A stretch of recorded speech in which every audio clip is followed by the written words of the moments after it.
रसूल फरमाए थो तो कॾहिं कॾहिं ईअं बि थींदो आहे जो इहो माण्हू ख़ुशि थी पंहिंजे अज़ीज़नि रिश्तेदार सां मिली करे पंहिंजी हुन में रोई वेहंदो आहे। मोमिन भी ईअं ई आहे। मोमिन दुनिया में रही करे हिते कुझु करे उन खां पोइ जेकॾहिं न पंजनि पाकनि सां ई मोमिन जी मुलाक़ात थी पवे या मौला अली सां तॾहिं बि ॾिसो था त मोमिन मरण लाइ तयारु कोन्हे। कोई मोमिन आहे बि न मोमिन बि न आहे जो माण्हू मौत ते नाराज़ थी पवे। असां त जनाज़नि में वञूं था अलाह मूंसां कहर करे छॾी मूंसां ज़ुल्म थी वियो मूंसां हीअ थी वियो हे त मथे आहे तुंहिंजे हेठि हुजे त तोसां कुहाड़ियुनि सां मुक़ाबिलो कयो। अहिड़ा कुफ्र जा कलमा बि माण्हू चवनि था साईं। काॾो आया मोमिनी काॾो राज़ी आहिनि अलाह जी रज़ा ते।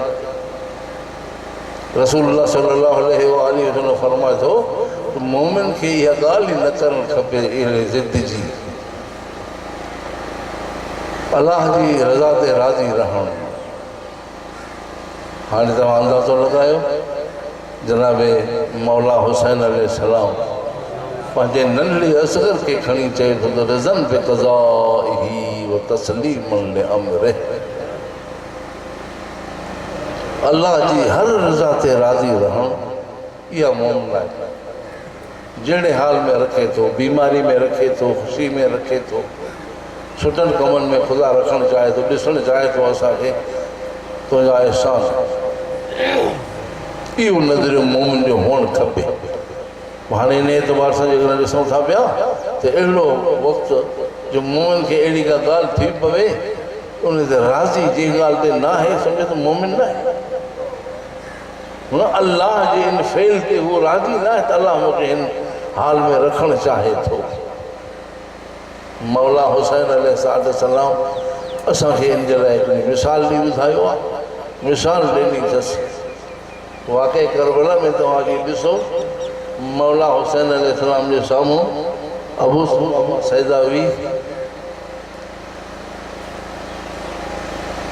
गमगीन मौला जो सहाबी आहे रोए बि थो। इमाम जे साम्हूं बीही कॾहिं आसमान खे थो ॾिसे कॾहिं जंग जे मैदान में थो ॾिसे कॾहिं मौला हुसैन खे थो ॾिसे ज़ियारत करे। ॿ टे दफ़ा जो ईअं कई त मौला हुसैन ॾिसी वरितुसि। मौला हुसैन ॾिसी वरितुसि पोइ चए त पोइ समां छो भला कॾहिं आसमान खे थो ॾिसे कॾहिं जंग जे मैदान खे थो ॾिसे कॾहिं मूंखे थो ॾिसे। रोई चई मौला मां ॾिसां थो पियो त जंग जो मैदान गरम लॻो पियो आहे मुंहिंजी बि दिलि घुरे थी जेकर मां बि तुंहिंजे मथां क़ुर्बान थियां।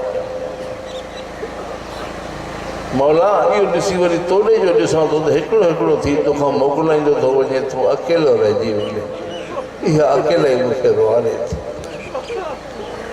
वल मौला वरी आसमान ॾे इन करे ॾिसां थो त वञिणो उहो ई आहे ही दुनिया जी ज़िंदगी ख़तमु थींदी इन करे मां चाहियां थो जेकर निमाज़ जो टाइम थियो हुजे त आख़िरी निमाज़ तुंहिंजे पोयां पढ़ियो हुजे।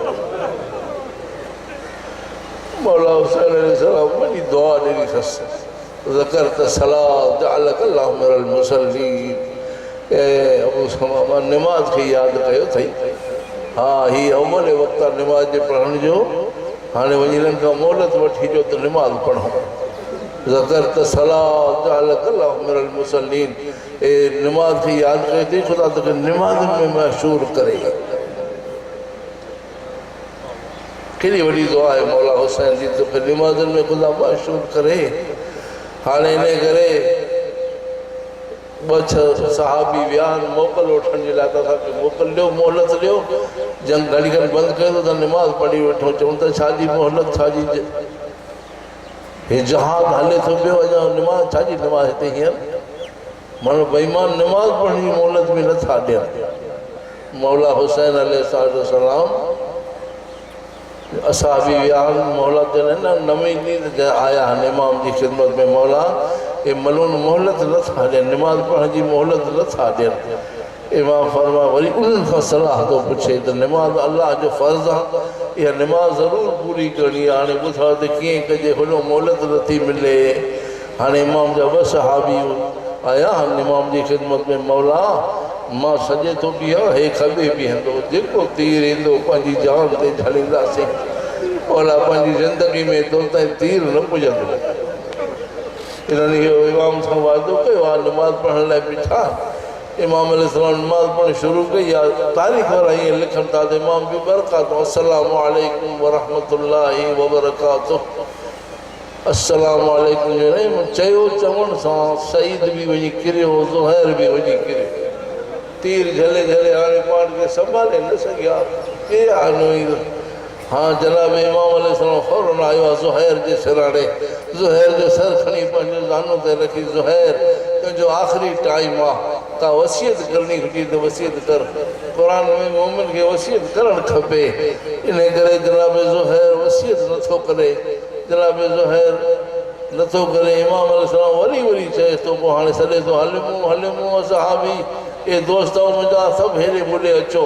सभिनी दोस्तनि खे सॾे चए थो भई मुंहिंजो आख़िरी टाइम आहे। मौला चए थो वसियत ज़रूरु कर मां वञा थो। हाणे हिन इमाम जी पारत उसे गुमे हाल इमाम हिन इमाम खे अकेलो छॾे न वञो। इमाम अलैहिस्सलाम ईअं जनाब ज़ुहैर इहो चई हलियो हुयो दुनिया खां। हाणे आयो आहे सईद जे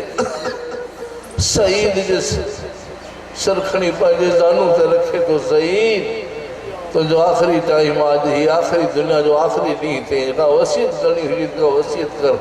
जनाब सईद ॻाल्हाए नथो सघे। मां वरी वरी पुछे थो मां हुसैन तोसां ॻाल्हायां थो वसियत पुछां थो त वसियत छो नथो ॿुधाए छा थो महसूसु करे। चई मां सम्झां थो तूं मुंहिंजे सिराणे का हस्ती आई बीठी आहे। मां फरमा थो मुंहिंजो नानो मोहम्मद मुस्तफ़ा मदीनो छॾे आयो अथई इन करे सलाम कर अदब कर। जनाब इमाम अलैहिस्सलाम वरी हिन सईद खां पुछे थो। सईद बि छा थो महसूसु करे। चए सॼे पासे बि को आयो बीठो आहे। इमाम फरमा थो मुंहिंजो बाबो अली इब्न अबी तालिब आयो अथई सलाम कर। जनाब इमाम अलैहिस्सलाम अञा पुछे थो हिनखे जनाब हज़रत सईद जनाब ॿुधाए थो त मौला सॼे पासे में को आयो बीठो आहे। चए थो त मौला सॼे पासे में को आयो बीठो आहे। इनाम इमाम फरमाए थो सलाम कर मुंहिंजो भाउ हसन मुस्तफ़ा आयो बीठो अथई। जनाब इमाम अलैहिस्सलाम अञा वसियत पुछे थो त सईद खां वसियत करे छॾ। जनाब इमाम अलैहिस्सलाम जो वसियत नथो ॿुधाए सघे। हाणे इमाम पुछे थो भला हाणे छा थो महसूसु करे। चई हाणे मुंहिंजे पेरनि वारे पासे कंहिं अचण वारे जी आहट महसूसु पियो कयां। इमाम फरमा थो सईद मुंहिंजा पेर समेटे वठि मुंहिंजी माउ ज़हरा आई थी।